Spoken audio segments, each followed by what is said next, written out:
घरे थिबा अल्प किछि सामग्री रे आज मु आपण मानक सहित गोटे हेल्दी केक रा रेसिपी शेयर करिवि।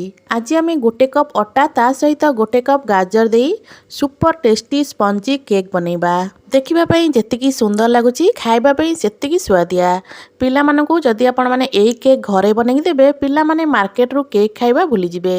नमस्कार मु रश्मि यूट्यूब रे आपण समस्तंकु स्वागत। आगु को आसुची क्रिसमस ता सहित न्यू ईयर आपण माने अटार ई हेल्दी केक को घरे निहाती ट्राए करंतु।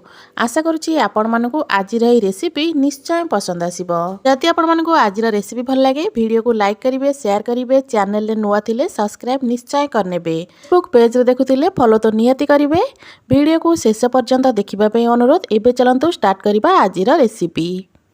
आजिर ही केक आमे अटा और गाजर रे बनेबा पूरा हेल्दी उपाय रे बनेबा। तो एबे चलंतु मुठी गोटे गाजर नहीं जाइछि। गाजर ऊपर चोपा को भल भाव में आम छड़े नवा। मुठी ऑरेंज कलर गाजर नहीं जदि आपण मान पाखे पूरा लाल लाल वाला गाजर थी तो आपण मैंने से बन पारे। गाजर चोपा को भल भाव में छड़े सारापर एबे चलंतु गाजर को आम कद्दूकस करनवा। तो ये गोटे गाजर को मु पूरा कद्दूकस कर नहीं मु पूरा सरू वाला जाली रे एको कद्दूकस करथिली। तो ये गाजर तो कद्दूकस हो गलानी। एबे गाजर को रखिबा साइड रे। एबे एटी मु नहीं जाइछि गोटे मेजरमेंट कप रे गोटे कप चीनी। सबु जिंस को एमिति मेजरमेंट कप रे आमे मापिकी नबा। एबे ग्राइंडर जार रे चीनी दे दबा। चीनी सहित एठी दउछि 5 रु 7टा भलिया आलमंड।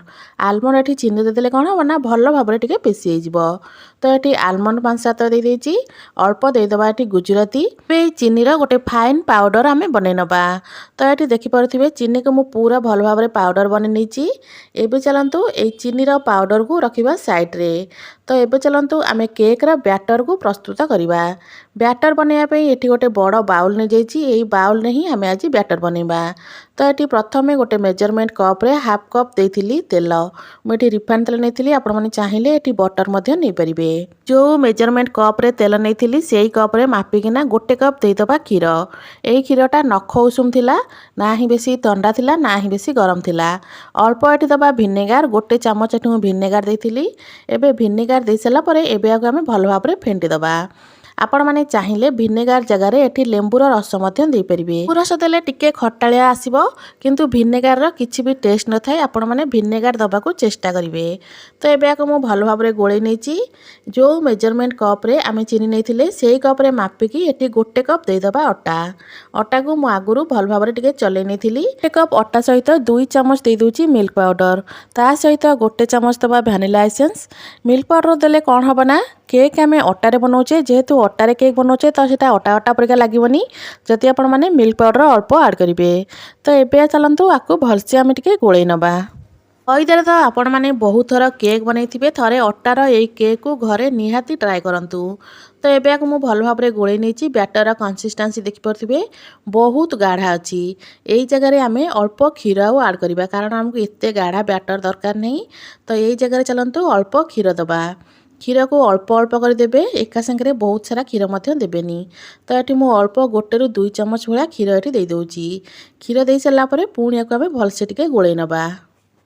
आउ 1 ରୁ 2 मिनिट आकु एमती गोल सारापर यही जगह आम आड करवा गुंड कर रखिथिबा चीनी। तो ये चीनी को जो मु गुंड कर रखी यही जगह ही आड कर दूची। सबू चीनी ये दे सारापर चीनी को अटा सहित भल भाव में आम मिसेइबा। 1 ରୁ 2 मिनिट भल भाव में गोल सारापर बैटर रे चीनी आमर पूरा मेल्ट होगी मिसीगलानी। तो ये चलतु आपको एमती आउ 1 ରୁ 2 मिनिट पर्यंत फेंटी नवा। जिते भल भाव में आपको आपण मैंने फेंटिबे ना केकटा सेते स्पंजी बनिबो। तो मुझे आपको आउ 1 ରୁ 2 मिनिट पर्यंत एमती फेंटी नौची। 1-2 मिनिट फेंटी सारापर ये आम आड करवा गाजर। ये मुझे मेजरमेंट कप रे गोटे कप नहीं गाजर। गाजर को ये आम ये बैटर रे देदबा। गाजर को बैटर रे दे सारापर एबे चलतु आपको आम भलसे गोली नवा। बैटर सहित गाजर को आपण मैंने भल भाव में गोलैकिना मिसई नेबे। गाजर को देकी गोली सारापर देखिए बैटर कंसिस्टेंसी आमर आउ टिके गाढ़ा हो जी पतला थिला ताठू आउ टिके गाढ़ा हो से हिसाब रे आपण मैंने आगुरु क्षीर परिमाण कम बेसी कर देथिबे। बेसी पतला मध्य बैटर को करेंगे बेसी गाढ़ा मध्य करेंगे। तो ये देखिपे गाजर को मु बैटर रे भल भाव में मिसई नहीं। बैटर ये आमर पूरा रेडी हो गलानी। एबे आकु साइड रखिबा। गैस ऑन करी गोटे प्रेसर बसेबा। आज केक आम प्रेसर रे बनाऊे तो गैस ऑन करी प्रेसर बसेबा। प्रेसर मझिरे मुझे देखिपे गोटे जाली दे देती। प्रेसर को आम भल भाव में गरम करने छाड़ा। फ्लेम रे प्रेसर गरम होगापी 2-3 मिनिट समय लगे। से टाइम रे एबे बैटर रे आम देदेबा हाफ चामच भाया बेकिंग पाउडर। ता सहित अल्प टिके पानी देदेबा बेकिंग पाउडर को एक्टिव होगापी। एबे बेकिंग पाउडर को बैटर रे भल भाव में आम मिसेबा। बैटर रे जितेबाला आपण मैंने बेकिंग पाउडर देवे तापर बैटर को बेसी समय बिल्कुल भी बाहर रखिएनि। जदि आपण मैंने बेकिंग पाउडर दे सारापर बैटर को बेसी समय बाहर रखिए तो आपण मानकर केकटा बेसी भल भाव में फुली न थाए। तो बेकिंग पाउडर दे सारापर सांगे सांगे आम बैटर को केक टिन दबा। तो ये देखिपे बैटर को भल भाव में गोल नहीं। ये मुझे रखुच्छी मु केवल ये बेकिंग पाउडर देती। आपण मैंने चाहिए बेकिंग पाउडर आ बेकिंग सोडा को मिसेकिना देपारे। तो ये चलतु केक टिन ये पूरा रेडी कर रखी। केक टिन ने आम बैटर को दबा। केक टिन ने बैटर को दे सारापर एबे बैटर को हल्का टिके आम टैप करनबा। तापरे ऊपर आम डेकोरेट करनबा। तो हल्का टिके टैप कर सारापर ऊपर अल्प काजू किसमिश आपण मैंने जहाँ भी ड्राई फ्रूट से देपारे। तो मुझे अल्प पिस्ता अल्प काजू अल्प किसमिश देती सहित देती अल्प टुटी फुटी। आपण मैंने चाहिए जदि आपण मन पाखे चेरी कि पिस्ता थी आपण मैंने आपको भी आड करेंगे। तो ये मुझे अल्प काजू आ अल्प काजूर गुंड देती। तो सबू को भल भाव में डेकोरेट कर सारापर एबे चलतु आपको आम बेक करवा। तो देखिपे ये मोर केकटा डेकोरेट हो सारापर केते सुंदर देखा जाउची। आपण मैंने एमती ही आपको हल्का डेकोरेट करने। केक ये बेक होगापी पूरा रेडी हो गला। प्रेसर आमर भल भाव में गरम हो गला। एबे चलतु प्रेसर रे केक टिन को देदेबा।